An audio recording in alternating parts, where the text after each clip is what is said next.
Hello, dear members of the Soul Stories family. Today we will bring you a romantic love story, so let's get started. Don't forget to subscribe to our channel so you don't miss any meaningful stories. Harper Lane stood before the towering iron gate of the Whitaker estate, chewing gum and dragging an old suitcase that looked like it had survived World War II. She glanced up at the three-story mansion with gleaming windows and muttered to herself, "If I break anything here, I'll probably have to sell a kidney to pay for it." But Harper wasn't the type to worry ahead. She lived by the motto, just wing it and deal with the mess later, which is exactly how she ended up here, about to work as a temporary housemaid for a rich lawyer she had never even met. The gate creaked open like something out of a horror movie, and Harper stepped inside, her wild red hair flying in the wind. She felt like a superhero marching into battle, minus the cape. The housekeeper, Mrs. Mildred, greeted her with a glare sharp enough to cut glass, as if Harper had dragged in a nest of rats with her. "You must be Harper Lane, right on time. But don't think that'll make the boss go easy on you," she said, her voice flat like she was reading an obituary. Harper smirked and shrugged. "I don't expect him to go easy. I just need him to pay me on time." Mrs. Mildred sniffed and led her down a marble-floored hallway, so shiny Harper feared she'd slip and faceplant. She avoided touching anything. Everything in the house looked more expensive than her combined student debt. "The boss is in his study. Take him his coffee. Black, no sugar, white porcelain cup. Don't mess it up," Mildred ordered, pointing at a silver tray on the kitchen counter. Harper nodded, but in her head she was thinking, black coffee, no sugar? This guy must feed off other people's misery. She carefully carried the tray and ascended the spiral staircase with the focus of an Olympic gymnast. But Harper being Harper, fate was never on her side. Just as she reached the final step, the study door flung open and a tall figure stormed out like a hurricane. "Oh crap," Harper yelped, the tray tipping, and the expensive white cup poured its contents straight onto the stack of papers in the man's hands. Time slowed. She watched the black coffee splatter across pristine white pages, heard the porcelain shatter on the floor, and felt the icy stare of the man piercing through her. He was tall, broad-shouldered, dressed in a perfectly tailored black suit. His slick-back dark hair revealed a high forehead and eyes colder than an Alaskan winter. This had to be Damon Whitaker, her boss, and she had just turned her first day into a full-blown disaster. "I'm sorry, oh my God, I didn't mean to," Harper stammered, dropping to her knees to pick up the broken pieces, trying not to look at the now ruined documents. "I'll pay for it." "Well, probably not, but I can mop the floor or do your laundry." Damon said nothing. He just stood there holding the soaked papers, his silence more terrifying than a lion's roar. Finally, his voice cut through the air, deep and cold as ice. "Who are you, and why did you just destroy several $1 million worth of documents?" Harper shot to her feet, hands on hips, completely forgetting her position. "Destroy? You came flying out like a race car. How was I supposed to dodge that? And what kind of documents are worth millions? Are they printed in gold?" Damon frowned, clearly not used to being talked back to. "You're the new maid? I told Mildred I didn't need another walking disaster." "Disaster?" Harper let out a laugh, even as her heart pounded with fear of being fired.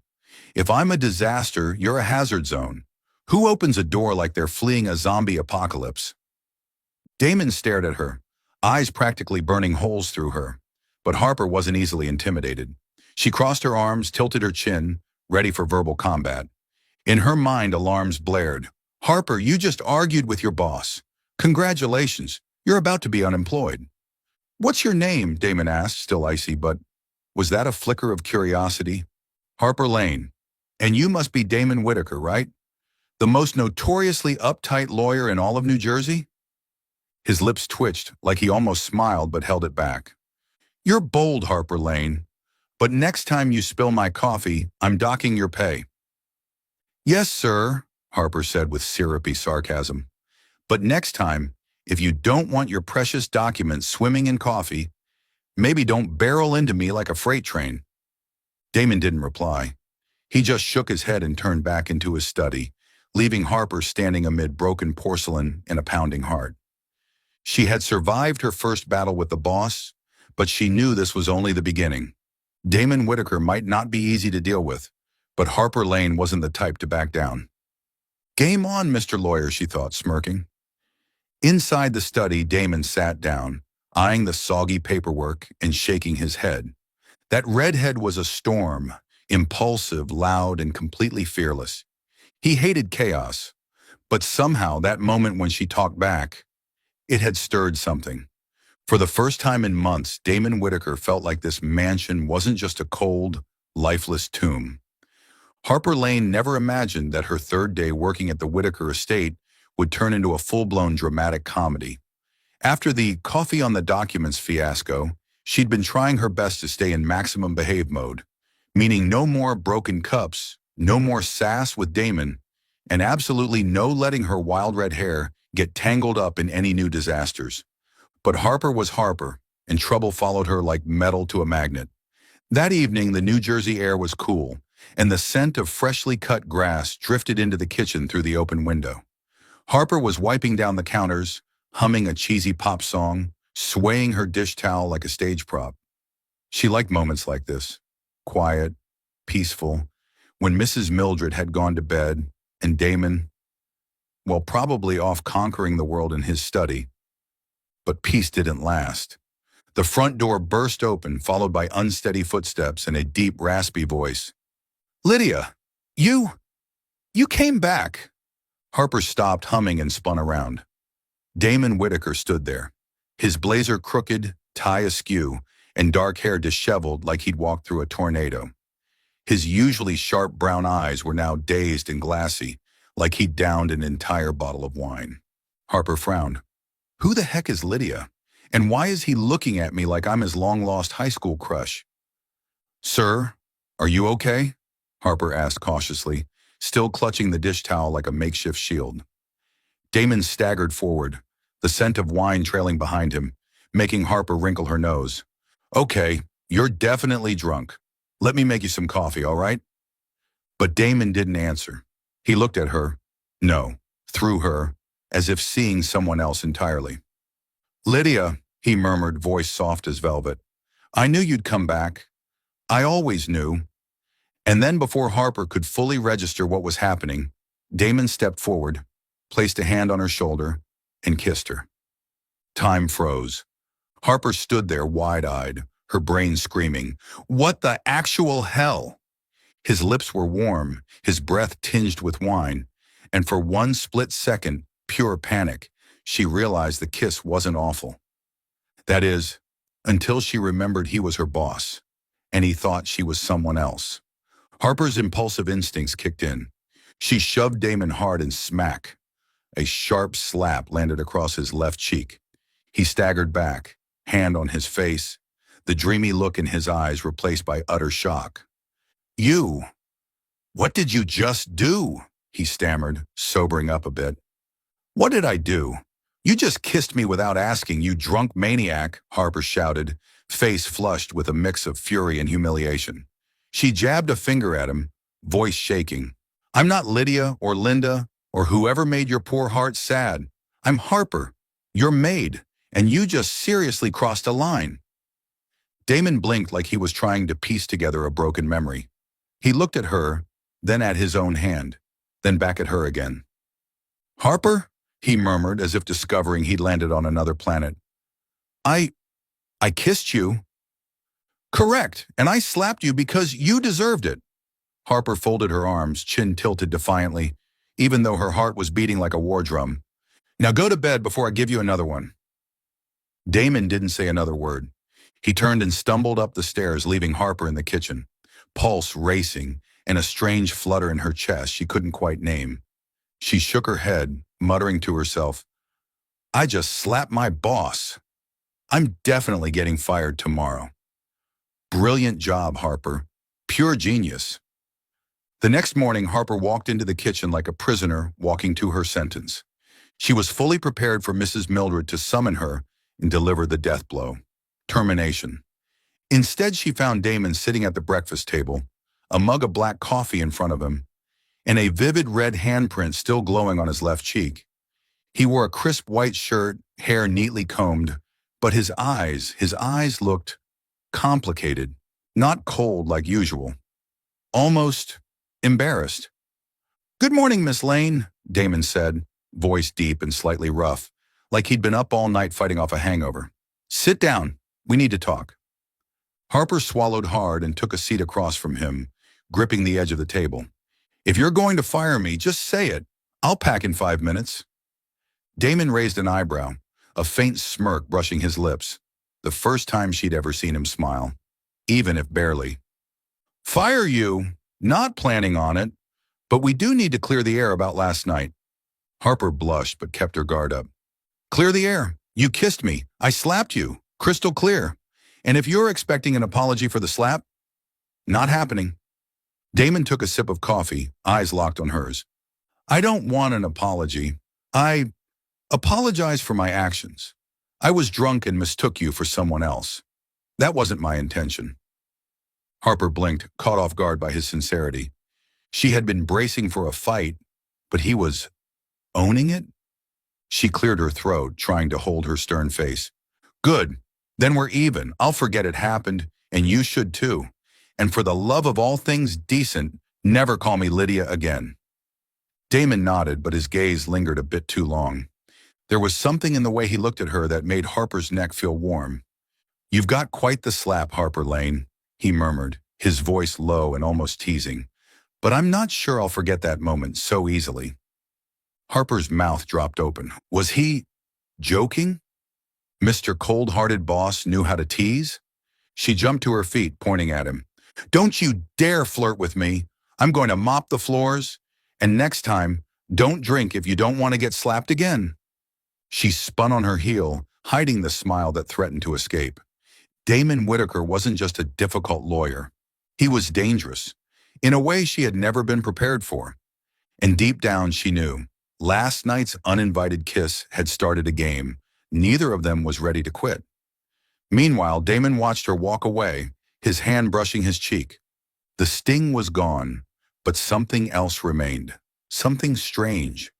For the first time, this house didn't feel like just stone and silence. It felt alive. Harper Lane never imagined that a single slap would lead to the strangest contract of her life. After last night's uninvited kiss, she had braced herself for every possible scenario.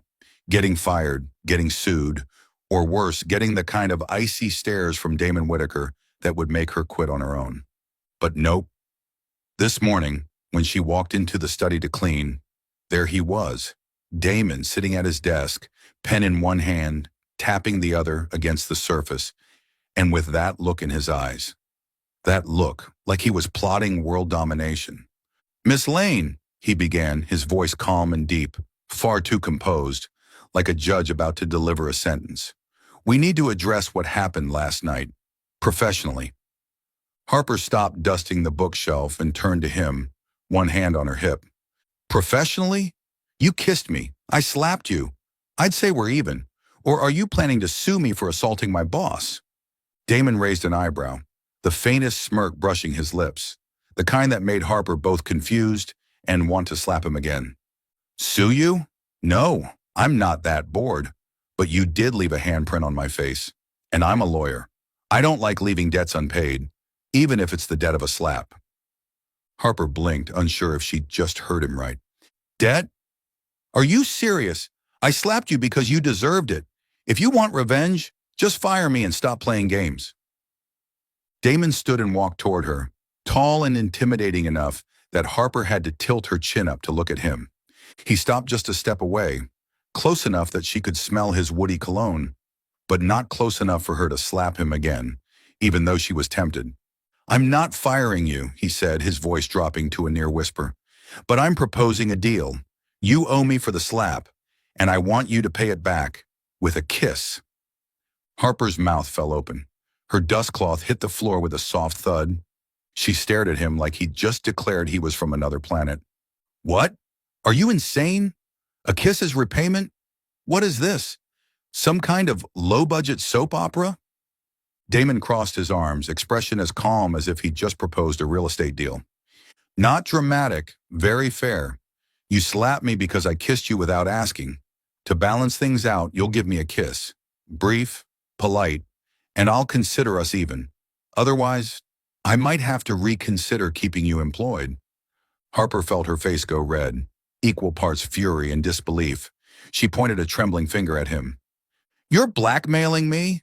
I'm not some girl you can buy off with money or scare with threats. You really think I'm just going to kiss you because of this stupid deal?"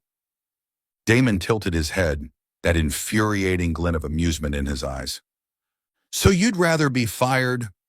I thought you needed this job, Harper Lane. Or are you planning to sell a kidney to pay off your student loans?" Harper bit her lip, cornered. She needed the money. She needed this job. And Damon clearly knew that. But kiss him? The idea made her shiver, and not entirely in a bad way, which was the most terrifying part. She inhaled deeply and said in a steady tone, "Fine. One kiss. That's it. And you can never bring it up again. Clear?" Damon nodded, the corner of his mouth lifting, like he'd just won a major lawsuit. "Crystal, but I'd like to add one clause. Every time you make a mistake, break something, forget something, argue with me, you owe me another kiss. Fair, right?" Harper's eyes widened. It felt like she just signed a deal with the devil. You manipulative jerk. Fine, I agree. But don't think I'm letting you win so easily. I'll work so perfectly, you'll never get another chance." Damon smiled, an actual smile this time, revealing a small dimple on his right cheek. "I look forward to the challenge, Miss Lane." The days that followed turned the Whitaker estate into a comedic battlefield of wits.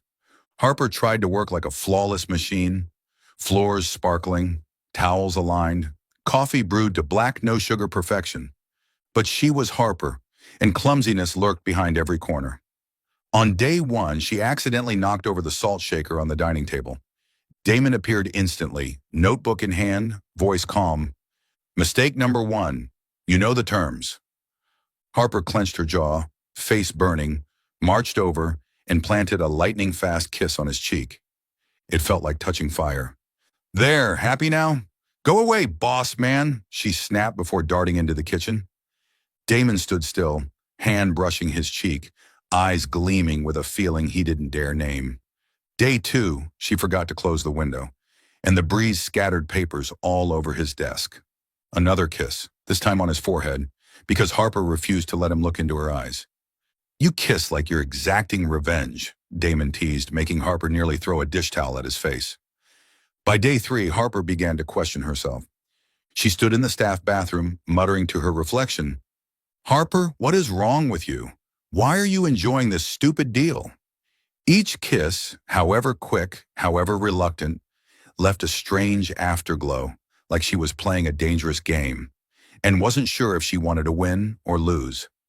Meanwhile, Damon sat in his study, gazing out the window, idly spinning his silver pen. He hated to admit it, but he was starting to look forward to Harper's mistakes. That red-headed whirlwind, with her razor-sharp comebacks and stubborn stare, was unraveling the tightly wound world he'd built. And for the first time in years, he didn't want to fix the chaos. Harper didn't know it yet, but to Damon, this little deal wasn't just a joke. It was a test, to see if she would run or stay, and deep down, he hoped she'd stay. Harper Lane stood in the kitchen, watering can in hand, eyes flicking toward Damon Whitaker's study like a spy plotting an infiltration. The Kiss's payment contract had entered its second week, and she'd decided to turn the game on its head. If Damon thought he could manipulate her with that ridiculous little rule, he was in for a surprise. "You want to play, Mr. Lawyer? Fine, let's see who holds the reins now." She smirked and accidentally overwatered Damon's beloved fern, letting a few droplets spill onto the shiny hardwood floor. "Oops," she murmured with mock regret, already picturing Damon's reaction when he walked in, spotted her crimes, and demanded another kiss. Not that she liked kissing him. Definitely not. She just wanted to see how he'd react. That's all. Pure curiosity. Harper would never admit it out loud, but the deal was messing with her head. Every time she messed up and had to kiss Damon on the cheek, the forehead, once almost the lips, but she turned away just in time. She felt a jolt shoot down her spine. And Damon, that cold-blooded lawyer, always played it cool, but his eyes, oh, those eyes burned. She hated how fast her heart beat around him, and she hated even more how she'd started waiting for her own mistakes. Today, she decided to up the stakes. She deliberately left faint streaks of water on the dining table after wiping it down. She accidentally placed his coffee cup off-center, letting it sit directly on the wood instead of the coaster. Each small crime, a silent dare. What now, Whitaker? Gonna make me kiss you again? Or are you finally going to snap and fire me? Right on cue, Damon entered the room with that confident gait of a man who believed the world bent to his will. He wore a deep blue shirt, sleeves rolled up, forearms lean and strong, and Harper had to fight not to stare. His eyes scanned the table, landing instantly on her deliberate mistakes. "Miss Lane," he said, voice low and deliberate, "you did that on purpose, didn't you?" Harper crossed her arms and lifted her chin, playing the innocent. "Did what?" "I'm just a clumsy maid, remember? Isn't that what you always say?" Damon stepped closer, close enough that she caught a whiff of his signature woodsy cologne. He tilted his head slightly, his eyes gleaming with danger. "Water streaks on the glass, coffee cup not on its coaster, and I'd bet good money my fern is drowning. What kind of game are you playing, Harper?" Harper swallowed hard, heart pounding, but she refused to back down. "Game? I'm just doing my job. If you want to settle accounts, go ahead. One kiss, right? Let's get it over with. Cheek or forehead?" Damon chuckled, a deep, warm sound that almost made her drop the watering can. He shook his head, took a seat, and drummed his fingers on the table. "You think I'm that predictable? All right then, you committed 3 offenses today, but I'm not collecting now. I'm accumulating." "Accumulating?" Harper's eyes widened. She felt like she just walked into a trap. "This isn't a bank. You can't just collect kisses like they're supermarket reward points." "I can," Damon replied, lips curling into a sly smile. "I'm saving them. When the time comes, you'll pay. And Harper, I'm very good at collecting debts." Harper's jaw dropped. This guy's a lunatic. Not only was he making her kiss him, now he wanted to store them up. She pointed at him, voice trembling with fury. "You manipulative snake. Fine, keep your stupid tally. But I swear, I'll work so perfectly from now on, you'll never get the chance to collect anything again." Damon just smiled, sipped his coffee, and never took his eyes off her. "I look forward to that, Miss Lane." In the days that followed, Harper and Damon's revenge game entered a whole new phase. Tense, ridiculous, and weirdly addictive. Harper made small, intentional mistakes, folding napkins the wrong way, putting a dash of sugar in his black coffee, even though he never used sugar, or forgetting to straighten the throw blankets in the sitting room. Every time she'd stand with arms crossed, waiting, and Damon, true to his word, didn't demand kisses immediately. He simply pulled out his infamous little notebook and with maddening calm noted, "Mistake number 7, mistake number 8. Harper wanted to scream, "What is he, running a kiss bank?" But what really drove her insane was how much she had started noticing him. The way his brow furrowed when he read, how he tapped his fingers when deep in thought, and how he always left a corner of his sandwich untouched because he hated crusts. She hated noticing those things, and she really hated how she couldn't stop. And each time she did pay, usually with a kiss on the cheek, the air between them shifted. It wasn't just a joke anymore. Something about it felt real. One evening, Harper was wiping down the living room windows when Damon walked in, infamous notebook in hand. "Miss Lane," he said in that low voice, "I believe it's time we settle part of your debt." Harper turned around, heart pounding. She wiped her hands on her apron and tried to look defiant. "Settle? Are you sure? Because my kisses pack a punch. Don't want another red cheek, do you?" Damon stepped closer than usual, eyes locked on hers. "I'll survive, but this time I want to change the rules. Not the cheek, not the forehead. You know what I want." Harper's face flushed, her skin hot like the room had turned into an oven. She backed up until she hit the glass. "You? You're crazy. I'm not kissing you on the lips. That wasn't part of the deal. Damon froze just a step away, and for the first time she saw hesitation in his eyes. He exhaled slowly and stepped back, slipping his hands into his pockets. You're right. It wasn't in the deal. But Harper, do you have any idea what you're doing to me? Harper blinked, caught off guard.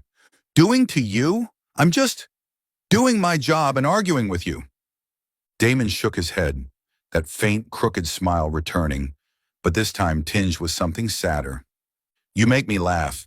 You make me look forward to each day, and I hate it because I don't know how to handle not being in control. Harper froze, unsure what to say. Her heart pounded wildly, and for the first time she wondered, what exactly is this game we're playing, and why don't I want it to end? She cleared her throat and turned away. Go to bed, Mr. Lawyer. Tomorrow I'll mess up way worse. Give you an excuse. She didn't look back, only nodded, hiding the small smile tugging at her lips. She knew this game had gone far beyond a silly deal, and no matter how much she tried to deny it, she was falling into her own trap. Harper Lane never imagined she'd be standing in a torrential downpour on the outskirts of New Jersey, soaked to the bone, clutching a bag of dripping groceries like a defeated warrior. Rain streamed down her face as she looked up at the gray sky and muttered, Perfect, Harper. Not only are you working for a lunatic lawyer, but now you're starring in a low-budget tragedy. It had all started with a simple errand. Go to the store and pick up ingredients for dinner, per Mrs. Mildred's request. Harper had checked the weather forecast. Sunny, 75 degrees. Perfect. So she'd confidently left in a t-shirt, jeans, and her old sneakers, umbrella nowhere in sight. But New Jersey, in a spectacular act of betrayal, had transformed the peaceful afternoon into a downpour within 2 hours. By the time Harper exited the supermarket, it was raining buckets. Still, with her trademark stubbornness, she refused to call a cab. It's only a 15-minute walk. I can handle it, she told herself. Now she was paying the price. Grocery bags soaked through, red hair plastered to her face, and every step making a humiliating squelch from her waterlogged shoes. She ducked under a shop awning, shivering, and tried to call Mrs. Mildred for help. Of course, her phone, like everything else, had betrayed her too.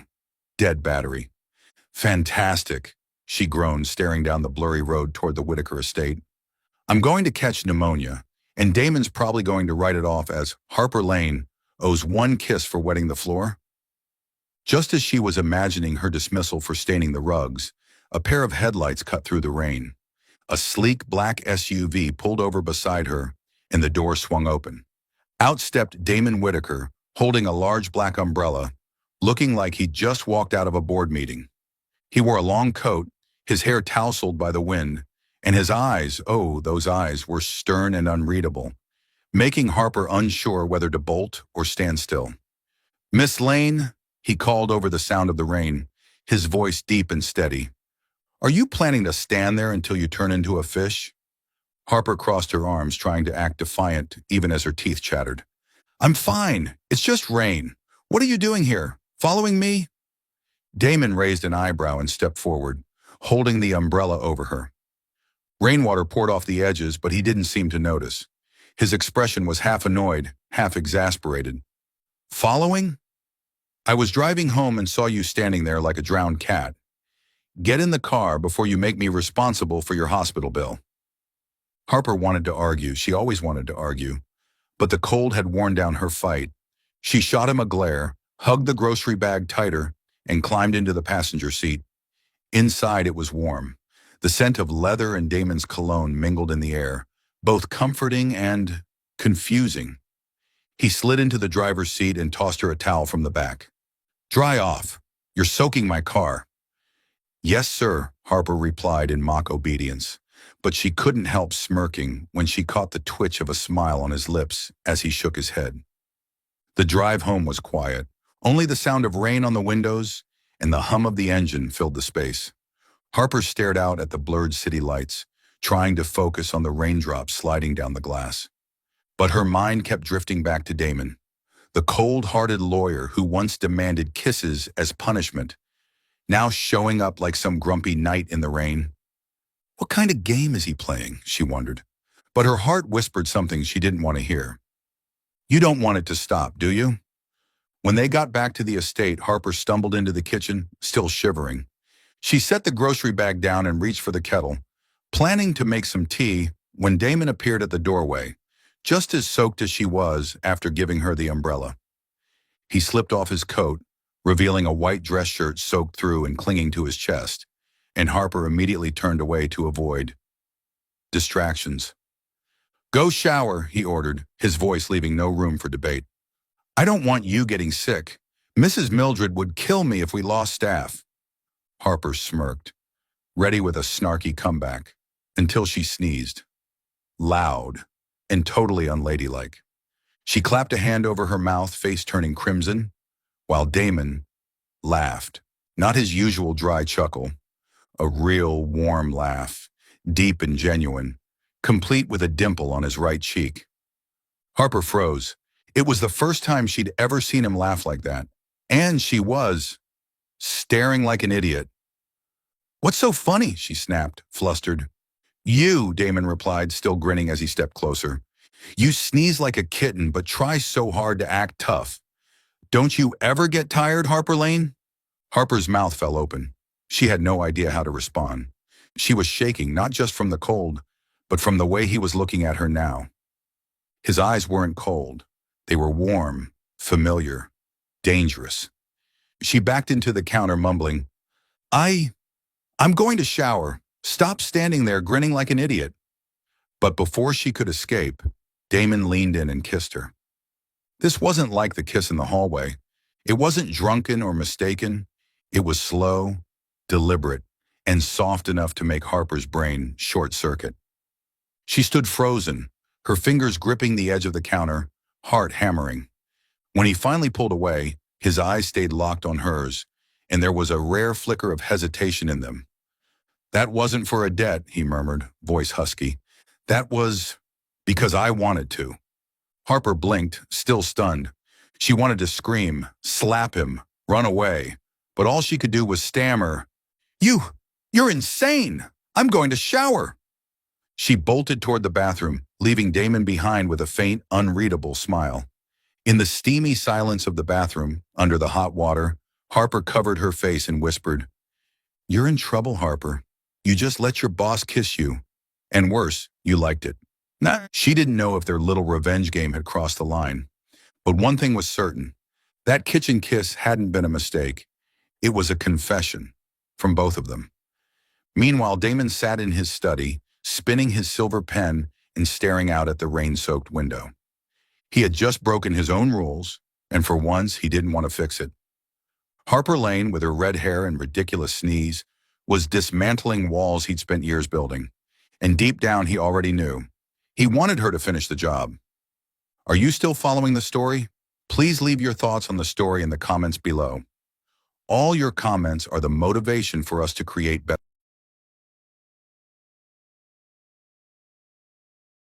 Harper Lane stood in the Whitaker Estate's storage room, dustbrush in hand, but her mind was far from the musty boxes stacked around her. Last night's kiss in the kitchen, the real kiss from Damon, was still playing on a loop in her head, sweet and maddening like a song stuck on repeat. She muttered to herself, What is wrong with you, Harper? He's your boss, a cold, manipulative lawyer, and God, why does he have to be such a good kisser? She swept harder, as if she could brush away the tangled mess of feelings swirling inside her.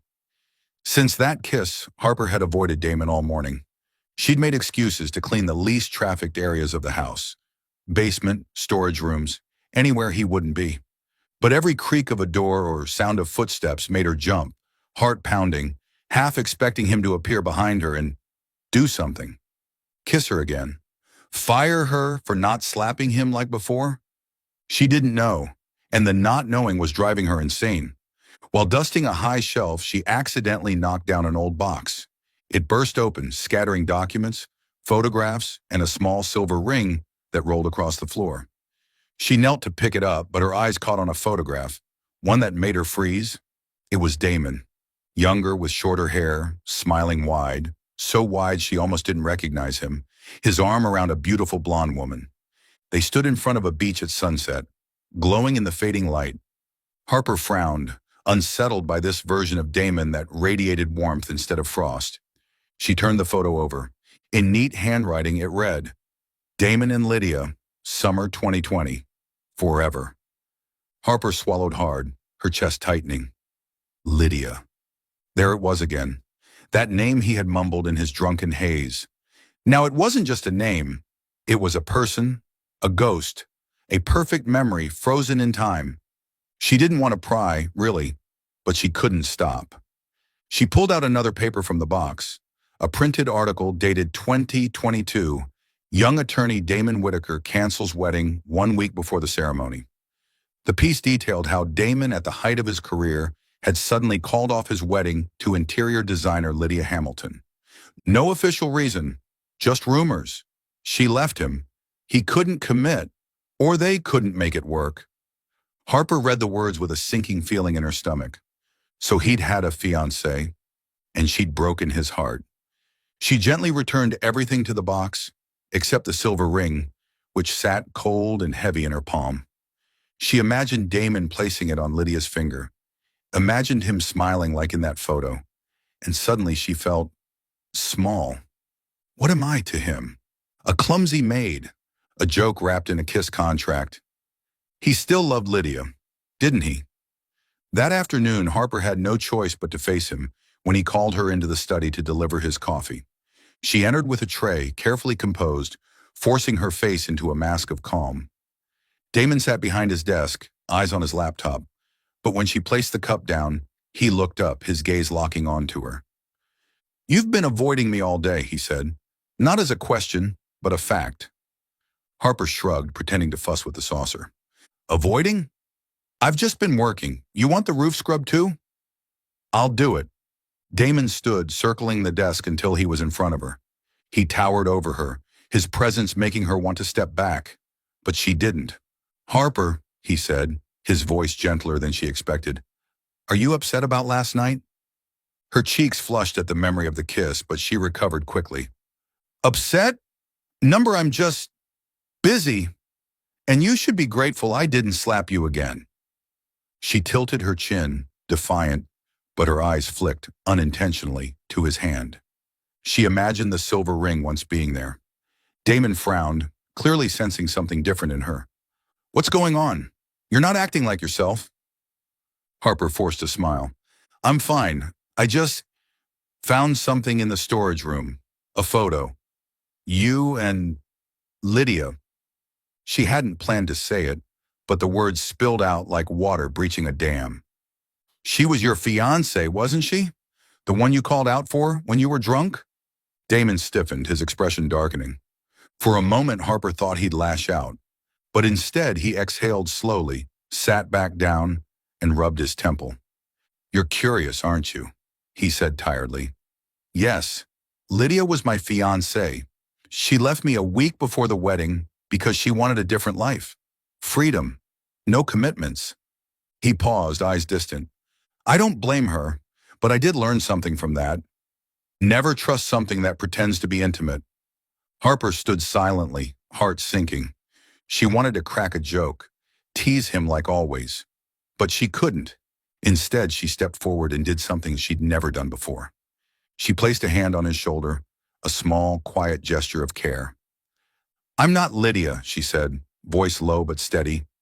I'm loud, clumsy, and definitely not graceful.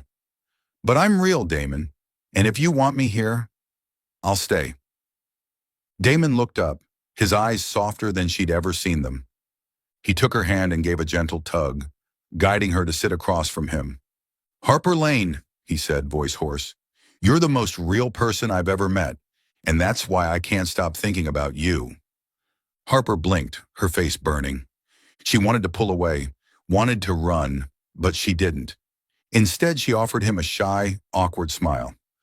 Well, good, because I'm not planning to let you forget me, Mr. Lawyer. From that day forward, Harper began caring for Damon in quieter, more thoughtful ways.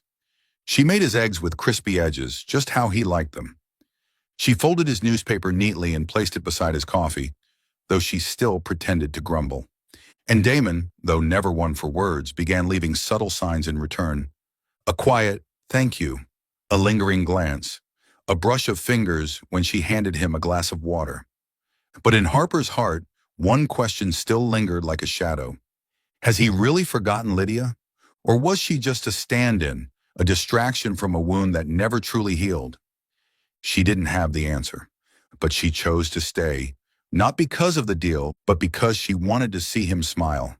Not like in the old photo, but because of her. Harper Lane stood in the kitchen, knife in hand, trying to chop carrots into neat slices, but each cut landed harder than it needed to, as if she were venting her frustrations on the innocent vegetables. The past few days had thrown her and Damon Whitaker into a dangerous rhythm. Not quite romantic, but definitely no longer just boss and maid. The lingering touches, long stares, and those so-called debt repayment kisses had her heart in a constant state of chaos. Breathe, Harper, she told herself. He's your boss. You're the clumsy, red-headed maid. Nothing more. She hummed a cheesy pop song to drown out her swirling thoughts when the doorbell rang. Harper frowned, glancing at the clock. Who's here at this hour? She muttered. Mrs. Mildred was out shopping, and Damon was in his study, which meant Harper had to answer. Drying her hands on her apron, she made her way to the front door, fully expecting a delivery guy or a nosy neighbor. What she found instead stopped her cold. A woman stood on the porch, so beautiful Harper momentarily forgot how to blink. Tall, with glossy blonde hair, a fitted emerald dress, and heels that sparkled like they'd stepped off a runway. Her blue eyes scanned Harper from head to toe, accompanied by a cool, poised smile. Hi, she said sweetly, her voice polished but icy. I'm looking for Damon Whitaker. Is he home? Harper felt like someone had just thrown a bucket of cold water over her. There was something disturbingly familiar about this woman. And then, like a bolt of lightning, Lydia Hamilton, Damon's ex-fiancée. The woman from the photo in the storage room. Harper's heart clenched, but she straightened her spine, raising her chin. He's busy. And you are? The woman's smile widened, slightly smug. I'm Lydia Hamilton, an old friend of Damon's. I need to speak with him. It's personal. Harper crossed her arms, trying to hide the heat rising in her chest. Friend? Pretty sure ex-fiancé is more accurate. But sorry, he's unavailable. Leave a message and I'll pass it along. Lydia blinked, clearly not used to being brushed off. You're the maid, right? No need to be so defensive. I just want to talk. To apologize and maybe see if we can start over. It felt like a punch to the gut. Start over? This woman, who had left Damon before their wedding, was back, all glossy smiles and soft apologies, hoping to take him back. Harper wanted to slam the door. Instead, she forced a tight smile. I'll let him know. Now, if you'll excuse me, I have work to do. Lydia handed her a shiny business card. Thanks. Tell him to call me, soon. She turned and walked away, leaving Harper gripping the card like she wanted to crush it into dust.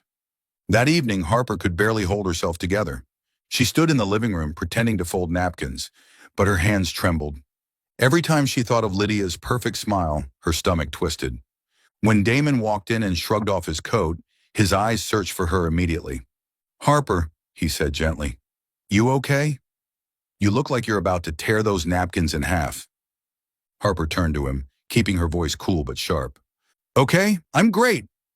Oh, by the way, someone came by today, Lydia Hamilton.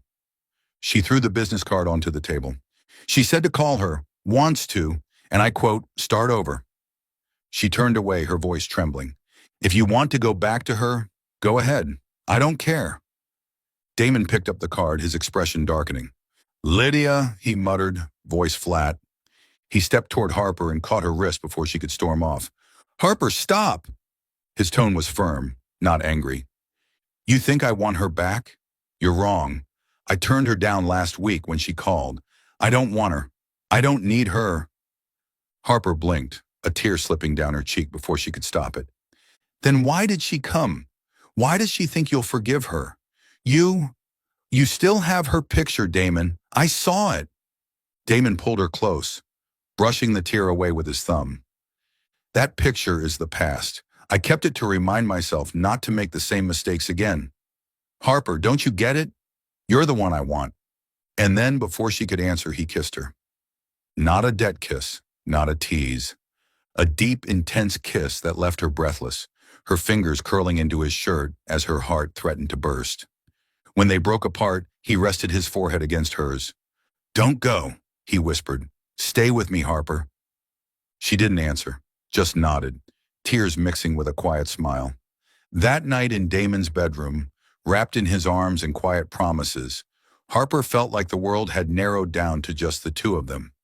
She forgot about Lydia, forgot about the deal, forgot about the fear. There was only Damon, and her, and the feeling that she had finally found where she belonged. The next morning, Harper woke with a ridiculous smile on her face. She peeked at Damon, still asleep, hair messy, his expression softer than she'd ever seen it. Slipping out of bed, she decided to make breakfast. I may not be the perfect woman, but I can make a damn good piece of toast, she thought, skipping down to the kitchen. She prepared a tray, Earl Grey tea, his favorite, and carefully made her way upstairs to his study. But as she neared the door, she froze. Through the slight crack, she saw Lydia. She was hugging Damon, arms around his neck, head resting on his chest. And Damon, he wasn't pushing her away. Harper's heart shattered. The tray crashed to the floor, shattering porcelain and scattering tea. Damon spun around. Harper, he called, shoving Lydia off him. But she was already running. Harper, wait! He chased after her, but she was faster. She burst out the front door, tears blurring her vision. I'm such an idiot. He still loves her. This was all a game. She ran to her tiny apartment, wrote a letter of resignation, and shoved it into the estate's mailbox before leaving. It read, I've paid all the kisses I owed, Damon. You don't owe me anything. I hope you're happy. With Lydia. But as she walked away, her heart heavy and hollow, she knew she'd left a part of herself behind in that mansion. A part she'd never get back. Harper Lane sat curled up in her tiny apartment, clutching a mug of lukewarm cocoa, her eyes swollen from crying all day. The peeling yellow walls and creaky twin bed had never felt so suffocating. She stared at the resignation letter she'd scrawled in haste, the handwriting as messy as her heart had been when she wrote, I've paid all my kisses, Damon. You don't owe me anything. I wish you happiness. With Lydia. Now she wanted to tear it up, but it was already in the Whitaker estate's mailbox, and Harper Lane wasn't the kind of girl who picked up her own broken pieces. She took a sip of her cold cocoa, winced and muttered, Brilliant, Harper. Fall for your boss? Let your heart shatter just because you saw him hugging his ex? Congrats. You're officially the lead in a bad soap opera. The image of Damon and Lydia in the study, her arms around his neck, her head on his chest, was burned into her memory like a fresh wound. She'd run from everything, her job, the kiss contract, and the heart she left behind in that mansion. But what she didn't know was that, across the city, Damon Whitaker stood before his bedroom mirror, his hair disheveled, eyes dark from sleeplessness. He clenched his phone, staring at Harper's number for the 10th time, but still couldn't bring himself to call. She thinks I chose Lydia, he muttered. That stubborn redhead. Why didn't she let me explain? He slammed his fist lightly against the wall, furious with himself. Lydia had shown up unannounced that morning, hugging him before he could react. And right at that moment, Harper had walked in. 1 second of bad timing, and he'd lost her. That night, it rained in New Jersey. Not the dramatic storm from the night he'd held an umbrella over her. Just a gentle drizzle, enough to soak a shirt and drag down the soul. Harper was sprawled across her bed, trying to laugh at a late-night sitcom, when a knock echoed through the apartment. She frowned, groaning, If that's the landlady asking for rent, I swear I'll fake my death. Dragging herself to the door, she opened it, and almost collapsed from shock. Damon Whitaker stood there, rain dripping from his dark hair, his white shirt soaked and clinging to him, like something straight out of a romance novel gone wrong. In his hand, the infamous little notebook, the Kiss debt ledger. Harper crossed her arms, forcing herself to stay calm even though her heart was pounding. What are you doing here? Wrong address, Mr. Lawyer? Damon didn't smile, didn't throw a witty retort. He stepped closer until the scent of his cologne mingled with the rain in the air. Harper, he rasped, you're wrong. About Lydia? About me? About everything. Harper tilted her chin up, tears threatening to spill again. Wrong? I saw her hugging you, Damon. Don't tell me it was a misunderstanding. I'm not that naive. If you want her, go. I quit. We're done. Damon shook his head and held up the notebook like it was Exhibit A. You think I want Lydia? She came to apologize. I said no. I pushed her away the moment you walked in, but you ran off before I could say a word.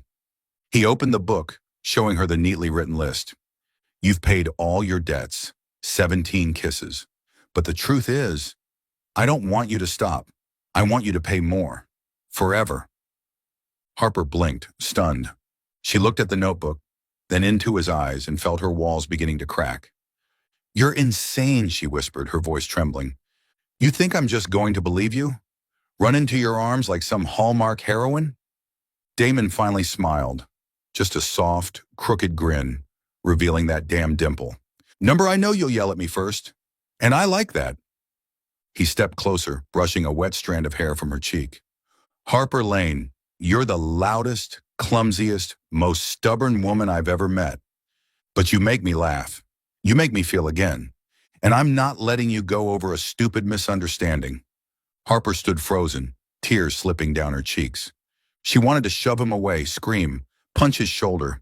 Instead, she did what she did best, act on instinct. She rose on her toes, grabbed his collar, and kissed him, hard, furious, and full of everything she'd held back. Right there at the door, with the rain falling and an old neighbor peeking through the curtains, Damon pulled her in, kissing her back like he couldn't bear to lose her again. When they finally broke apart, Harper was breathless, pointing a finger at him. You're an idiot, Damon Whitaker. If I ever see Lydia or anyone hug you again, I swear I'll slap you into next week. Damon laughed, pressing his forehead to hers. I accept, but if you keep paying kisses every day, I might just stop collecting. Harper narrowed her eyes, but she was smiling. More kisses? Fine, but you're going to have to earn them, Mr. Lawyer. She tugged him inside and slammed the door shut behind them, leaving the rain and the rest of the world outside. Behind the curtain, the neighbor muttered, Young people these days, absolutely unhinged. In the cramped little apartment, Harper and Damon sat cross-legged on the bed, the kiss ledger open between them. Harper flipped through the pages, laughing at each silly offense. Spilled coffee, open windows, mismatched towels. They laughed together, as if yesterday's heartbreak had been just a bad dream. Harper didn't know what the future held, but she knew one thing for sure. She wasn't running anymore. And Damon, with eyes that saw her like she was the whole damn world, wasn't letting her go. Harper Lane stood in front of the mirror in the Whitaker mansion's bedroom, running her fingers through her frizzy red hair and muttering to her reflection, You're fine, Harper.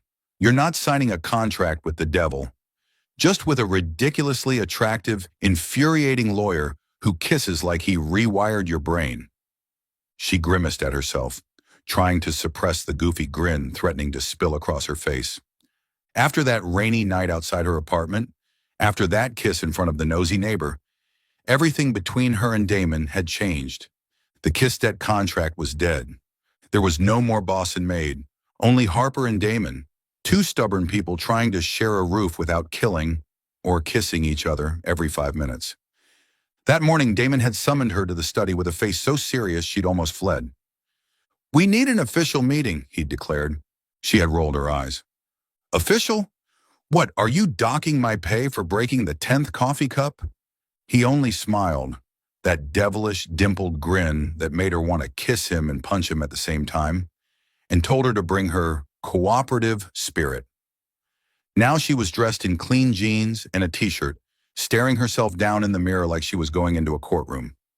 Whatever he's planning, you're not letting him win easily. She stepped into the study where Damon sat behind his desk in a crisp white shirt, holding what looked suspiciously like a legal document. Afternoon sunlight streamed in, glinting off his dark hair, and Harper had to force herself not to stare. Have a seat, Miss Lane, he said in that deep professional tone, though the sparkle in his eyes gave him away. Harper folded her arms and dropped into the chair across from him, chin lifted. Call me Harper. And what's this? Don't tell me you're making me sign a lifelong housemaid contract because I will flip this table. Damon chuckled and slid the paper across to her. Not a maid contract. I'm offering a new position, full-time partner in crime, also known as legal wife. He paused, looking straight into her eyes. What do you say, Harper? Sign this contract, and we'll officially be legal enemies forever. Harper's jaw dropped. Her hands shook slightly as she picked up the paper. It wasn't a real legal document. It was a handwritten page titled Long-Term Cohabitation Agreement between Damon Whitaker and Harper Lane. It included such terms as Clause 1, Harper must sass Damon at least 3 times a day. Clause 2, Damon has the right to kiss Harper anytime he wants, unless he wants to get slapped. Clause 3, all arguments must be resolved with a kiss. At the bottom, Damon had already signed with a note, awaiting your signature, read. Harper laughed, her eyes shimmering. She shook her head, looking at him with a mix of affection and exasperation. You're insane, Damon Whitaker. A legal wife? You think I'll sign this just because you wrote it in expensive ink? You better be on one knee first. Before she could blink, Damon stood, rounded the desk, and dropped to one knee faster than she could process. From his pocket, he pulled out a small velvet box and opened it to reveal a simple, shining silver ring. Harper Lane, he said, voice husky.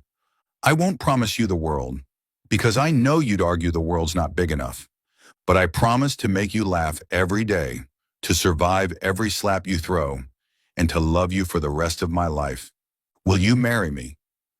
Harper blinked as tears spilled down her cheeks, though her tone remained playfully defiant.